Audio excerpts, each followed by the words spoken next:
அவ எப்படிப்பட்டவள் தெரியுமா? ராமான்னாள் ஜென்மாவை அடைஞ்சவாள்லாம் அனசூயைக்கு கைகூப்பி நமஸ்காரம் பண்ணணுமா?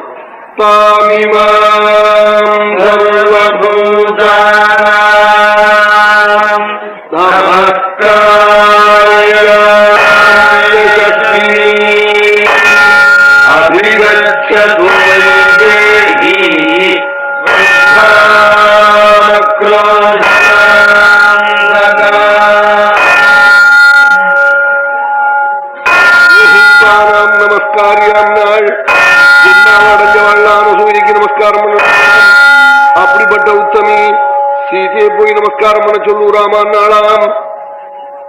உடனே சீதை போய் நமஸ்காரம் பண்ணுன்னு போறாள். அதுக்குள்ள அனசூயம்மாளே ஆசிரமத்துக்குள்ளே இருந்து வராளாம். எப்படி வரான்னாரு வால்மீகி.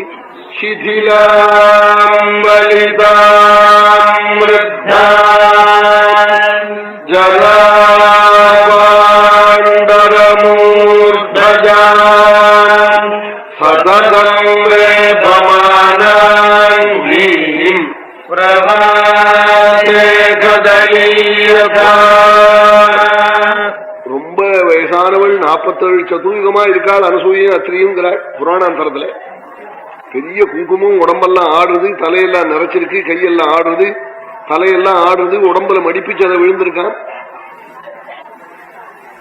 சீதை போய் நமஸ்காரம் பண்ணினாள்.